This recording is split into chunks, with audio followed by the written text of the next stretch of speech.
में बाबा बोले, मीठे बच्चे, किसी भी प्रकार की लालच तुम बच्चों को नहीं रखनी है। किसी से भी कुछ मांगना नहीं है, क्योंकि तुम दाता के बच्चे, देने वाले हो। आज का गीत बजा है, बचपन के दिन भुला न देना। बच्चे जानते हैं कि यह है रूहानी बाप और बच्चों का संबंध। रूहानी बाप अब बैठे हैं और बच्चे भी बैठे हैं। सन्यासी आदि होंगे, अपने आश्रम से कहाँ जाएंगे तो कहेंगे फलाना सन्यासी फलानी जगह रहने वाला है। गीता शास्त्र आदि सुनाते हैं, वह कोई नई बात नहीं। ईश्वर सर्वव्यापी कहने से सारा ज्ञान ही खत्म हो जाता है। अब यह तो है रूहानी बाप, जिसको सब रूहें याद करती है। रूह ही कहती है, ओ परमपिता परमात्मा। जब दुख होता है तो लौकिक को कुछ नहीं कहेंगे, बेहद के बाप को ही याद करेंगे। सन्यासी होंगे तो ब्रह्म तत्व को याद करेंगे, वह है ही ब्रह्म ज्ञानी। बाप को ही याद नहीं करते। शिवो हम कहते हैं, मैं आत्मा सो परमात्मा हूँ। फिर ब्रह्म अथवा तत्व तो रहने का स्थान है।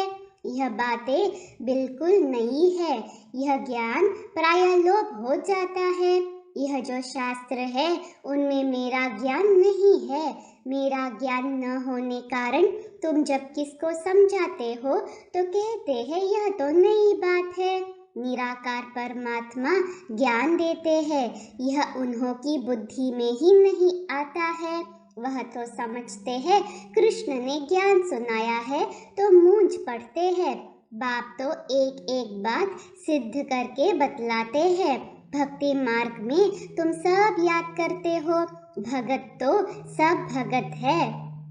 भगवान तो एक होना चाहिए। सर्व में भगवान समझने से सभी को पूछने लग जाते हैं। पहले अव्यभिचारी एक शिव की भक्ति होती है, परंतु ज्ञान नहीं रहता कि वह क्या करके गए हैं, कब आए थे, यह नहीं जानते हैं। परंतु वह है सतो प्रधान भक्ति। पूजा उसकी होती है जिससे सुख मिलता है। लक्ष्मी नारायण के राज्य में भी अपार सुख था। वह स्वर्ग के देवताएं थे। लक्ष्मी नारायण को सतयुग का पहला महाराजा महारानी मानते हैं, परंतु सतयुग की आयु नहीं जानते हैं। बाप हर एक बात बच्चों को ही समझाते हैं। बच्चे ही ब्राह्मण बनेंगे, यह नई रचना है ना। तुम सबको समझा सकते हो कि परमपिता परमात्मा प्रजापिता ब्रह्मा द्वारा नई सृष्टि रचते हैं, यह तो सब समझते हैं। नहीं तो प्रजापिता क्यों कहते हैं?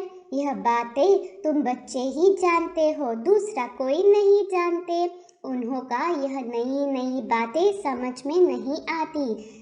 जब सुनते सुनते पक्के हो जाते हैं तब समझते हैं हम कितना घोर अंधियारे में थे। न भगवान को जानते थे, न देवताओं को जानते थे। जो पास्ट हो जाते हैं उन्हों की ही भक्ति की जाती है। फिर पूछो, परमपिता परमात्मा जिसकी तुम जयंती मनाते हो उसके साथ तुम्हारा क्या संबंध है? वह क्या करके गए हैं? कुछ भी बता नहीं सकेंगे। कृष्ण के लिए सिर्फ कहते हैं मक्खन चुराया, यह किया, ज्ञान दिया। कितना घोटाला है। दाता तो एक ईश्वर ही है। कृष्ण के लिए तो दाता नहीं कहेंगे, वह तो मूंझे हुए है।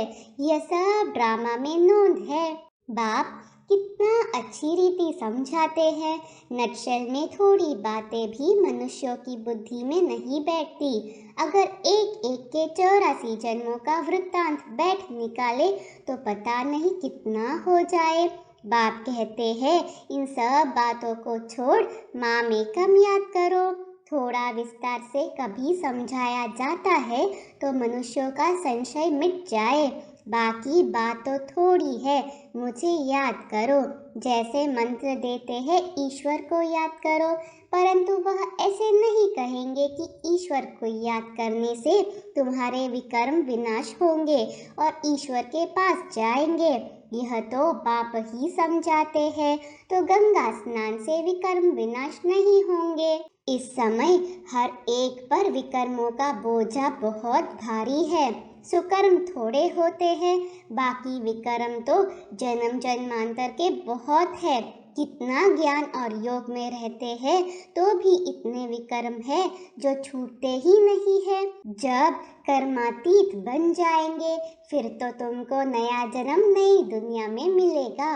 अगर कुछ विकर्म रहे हुए होंगे तो पुरानी दुनिया में ही दूसरा जन्म लेना पड़ेगा। ज्ञान तो बच्चों को बहुत अच्छा मिल रहा है। बाप कहते हैं और कुछ नहीं समझते हो तो बाप को याद करो, इससे भी सेकंड में स्वर्ग की बादशाही मिल जाएगी। एक कहानी भी है खुदा दोस्त की, एक रोज के लिए बादशाही देते थे।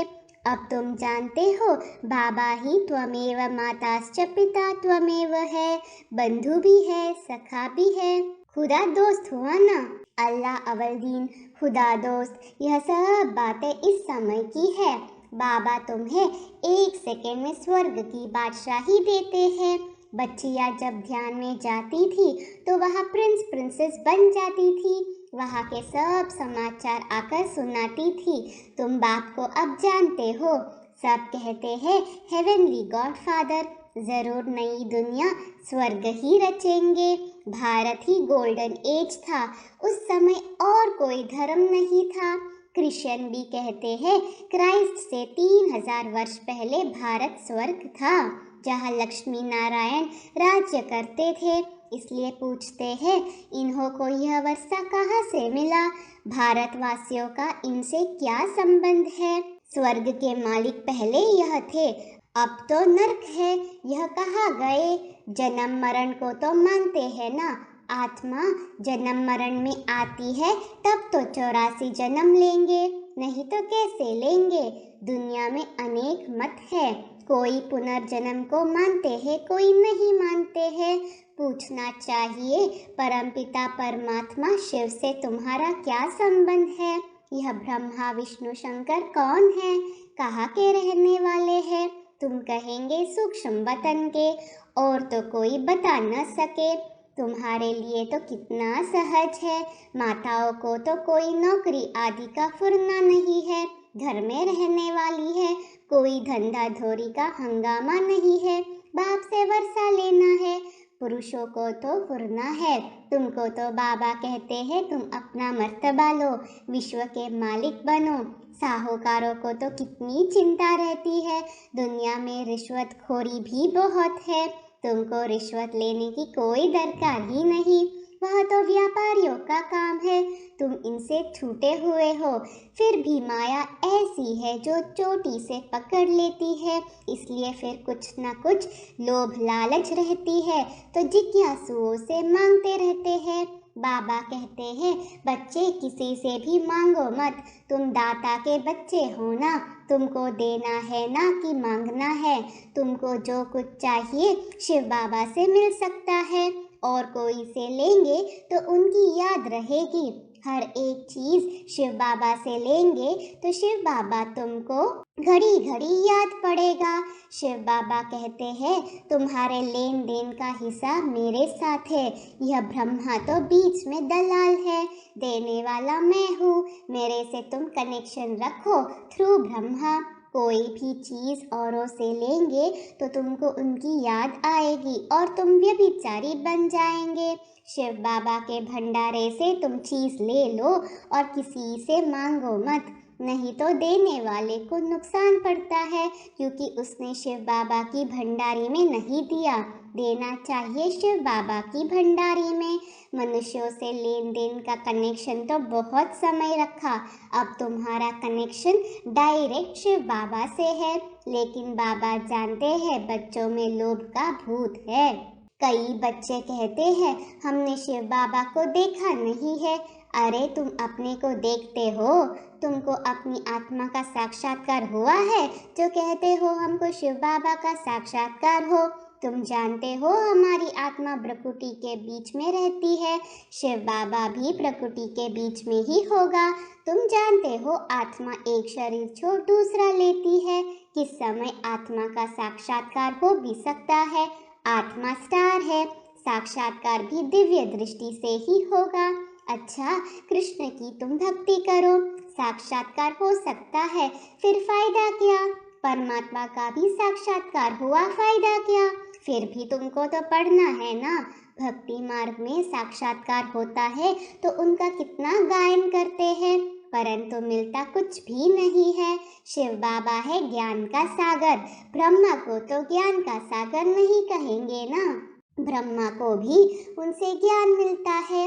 आजकल शिवलिंग सबके आगे रख देते हैं, समझते कुछ भी नहीं, पूजा करते हैं परंतु कोई की भी बायोग्राफी बता न सके, इन ज्ञान रत्नों को समझ न सके। रतन लेते लेते कईयों को माया बंदर बना देती है, कहते हैं हमको रतन नहीं चाहिए। बाबा समझाते हैं फिर भी शिवालय में तो आएंगे परंतु प्रजापद, पुरुषार्थ कर ऊंच पद पाना चाहिए। बाप कहते हैं मैं वैकुंठ की बादशाही देने आया हूँ, तुम पुरुषार्थ कर आप समान बनाओ। पुजारियों से भी तुम पूछ सकते हो यह कौन है, कहते हैं ना आए आग लेने और मालिक बन बैठे। कोई पुजारियों की भी बुद्धि में अच्छी रीति बैठ जाता है, हम भी पुजारी थे अब पूज्य बने हैं। यह लक्ष्मी नारायण पूज्य किस पुरुषार्थ से बने हैं, तुम समझा सकते हो। बाबा कहते हैं जहाँ मेरे भगत है उनको समझाओ, भगत होंगे शिव के मंदिर में, लक्ष्मी नारायण के मंदिर में, जगत अम्बा के मंदिर में जाओ, पुजारियों को समझाओ, वह फिर औरों को समझाए। पुजारी बैठ किसको जगत अम्बा का ऑक्यूपेशन बताए तो सब खुश हो जाए। उनको कहना चाहिए तुम इन सब बातों को समझो, तुम किसको बैठ इन देवताओं की जीवन कहानी बताएंगे तो तुमको बहुत पैसे मिलेंगे। यह भी समझा वही सकता है जो देही अभिमानी है। देह अभिमान को तो सारा दिन यह चाहिए लालच रहती है। स्टूडेंट को तो नॉलेज की लालच होनी चाहिए, तो मैं पास विद ऑनर हो जाऊँ, यह है पढ़ाई का लक्ष्य। ड्रामा के राज को भी समझना है। ड्रामा कोई लंबा नहीं है परंतु शास्त्रों में इनकी आयु लंबी लिख दी है, तो यह सब बुद्धि में आना चाहिए। सर्विस तो बहुत है, कोई करके दिखाए। बाप से कोई कृपा थोड़े ही मांगी जाती है, कहते हैं भगवान बच्चा दो तो कुल की वृद्धि होगी। अरे बाप तो अपने कुल की वृद्धि कर रहे हैं, इस समय फिर देवता कुल की वृद्धि हो रही है, अभी ईश्वरीय कुल की वृद्धि होती है। तुम भी ईश्वरीय संतान हो, तो बाप समझाते हैं यह सब इच्छाएं छोड़ एक बाप को याद करो। बंधन आदि है, यह सब कर्म का हिसाब है। बाबा को देखो कितना बंधन है, कितने बच्चों के ख्यालात रहते हैं, कितनी खिटपिट होती है, कितनी निंदा करते हैं। डिसर्विस करना सहज है, सर्विस करना बहुत मुश्किल है। एक खराब होता है तो 10-20 को खराब कर देते हैं, बाकी 5-8 निकलते बड़ी मेहनत से है। कई सेंटर्स पर आते भी रहते हैं, फिर काला मुंह भी करते रहते हैं। ऐसे बंदर बुद्धि वायुमंडल को खराब करते हैं, ऐसों को तुम बिठाते क्यों हो? काला मुंह किया तो उसका असर बहुत समय चलता है, रजिस्टर से मालूम चल जाता है। 4-5 वर्ष आकर फिर आना बंद कर दिया। बाबा समझाते हैं ऐसा करने से तुम राजाई पद पा नहीं सकेंगे। इंद्रप्रस्थ की कहानी भी है, पत्थर बन गए, तुम भी पत्थर बुद्धि बन पड़ेंगे, पारस बन नहीं सकेंगे, फिर भी पुरुषार्थ नहीं करते। यह भी ड्रामा में नोंद है। राजधानी में नंबरवार चाहिए, नौकर चंडाल आदि सब चाहिए। आज का वरदान है चारों ओर की हलचल के समय अव्यक्त स्थिति व अशरीरी बनने के अभ्यास द्वारा विजयी भव। स्लोगन है पुरुषार्थ को तीव्र करना है तो अलबेलेपन के लूज स्क्रू को टाइट करो। ओम शांति।